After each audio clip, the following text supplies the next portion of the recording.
teman-teman, kita berjumpa lagi di video pembahasan CPNS. Nah, untuk materi yang kita akan tuliskan kali ini adalah materi mengenai TWK, tes wawasan kebangsaan mengenai integritas. Nah, mengapa ini saya akan memberikan mengenai UTBK? Karena materi ini biasanya dia paling sering keluar di CPNS sebelumnya.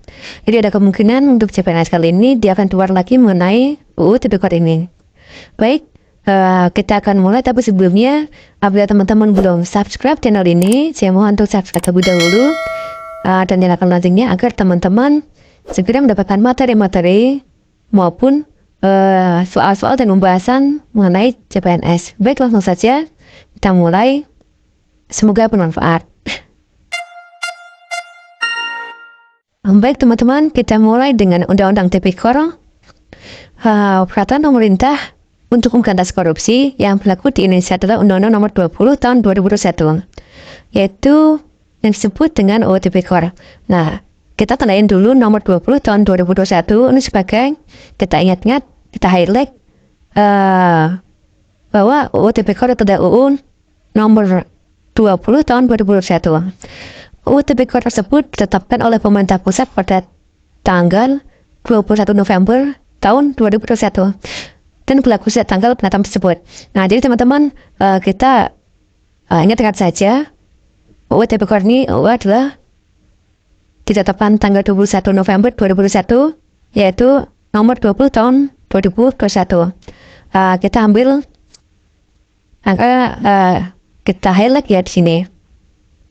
Kemudian dengan ditetapkannya UU nomor 20 tahun 2021, pemerintah mencabut UU 73 tahun 1958 tentang menyatakan berlakunya UU nomor 1 tahun 1946 Republik Indonesia tentang peraturan hukum pidana untuk seluruh wilayah Republik Indonesia dan mengubah Kitab Undang-Undang Hukum Pidana. UU nomor 20 tahun 2001 ini juga memuat perubahan atas UU nomor 31 tahun 99 tentang pemberantasan tindak pidana korupsi. UU Nomor 20 tahun 2001 ini menegaskan tindak pidana korupsi tidak hanya merugikan keuangan negara, tetapi juga merupakan pelanggaran terhadap hak-hak sosial dan ekonomi masyarakat secara luas. Sehingga tindak pidana korupsi perlu digolongkan sebagai kejahatan yang pemberantasannya harus dilakukan secara luar biasa. Oke, lanjut.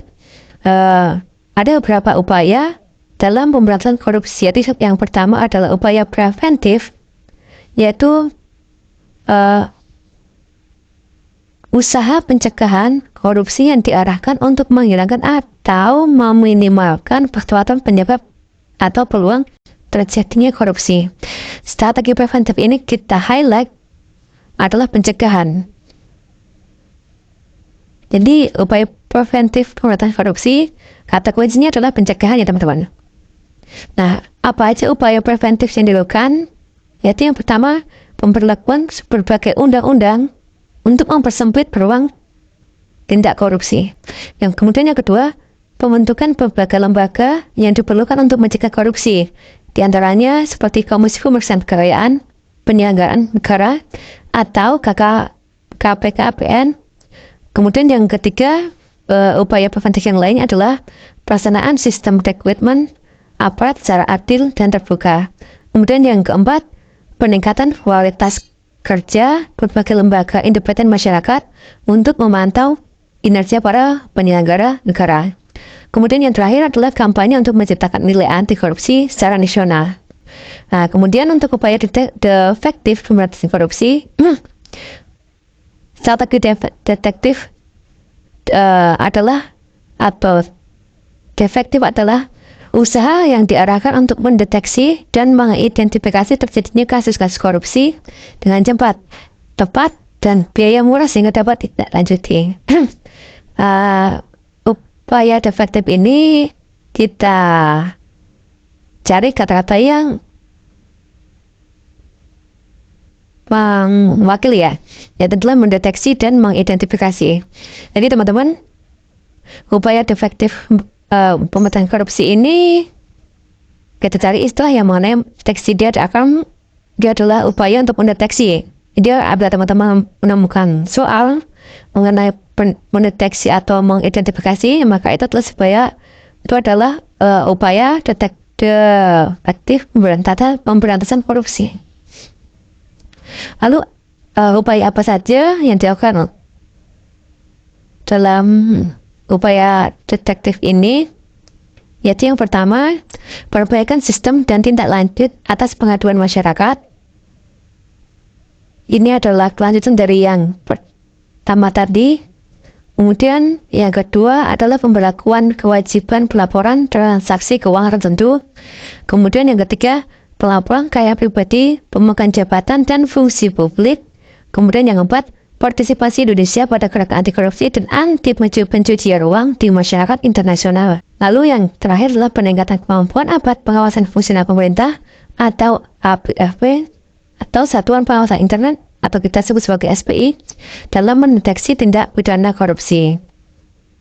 Jadi begitu beberapa upaya detektif yang dilakukan untuk pemberantasan korupsi. Kemudian upaya yang terakhir adalah upaya represif dalam pemberantasan korupsi. Apa itu upaya represif? Yaitu adalah strategi represif merupakan usaha yang diarahkan agar setiap perbuatan korupsi yang telah diidentifikasi dapat diproses secara tepat dengan biaya murah sehingga kepada para pelakunya dapat segera diberi sanksi sesuai peraturan perundang-undang yang berlaku. Kata kunci dari upaya represif pemberantasan korupsi kita ambil dari kata sanksi, di mana upaya ini adalah upaya setelah ditemukannya para pelaku korupsi ya. Nah, lalu apa saja upaya yang dapat dilakukan? Yaitu yang pertama, pembentukan badan atau komisi anti korupsi. Nah, di sini pemerintah pada tahun 2003 membentuk komisi pemberantasan korupsi atau yang biasa kita sebut sebagai KPK.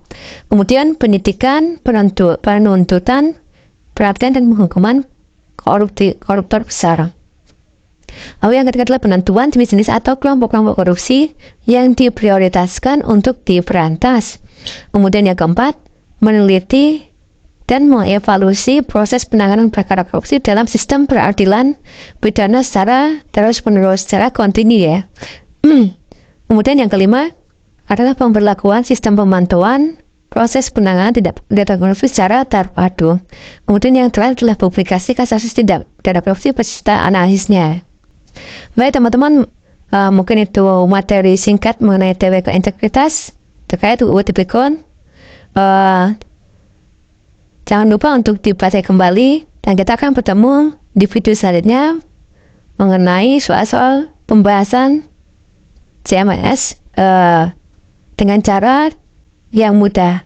Baik, sampai jumpa. Kita bertemu di video selanjutnya. Terima kasih.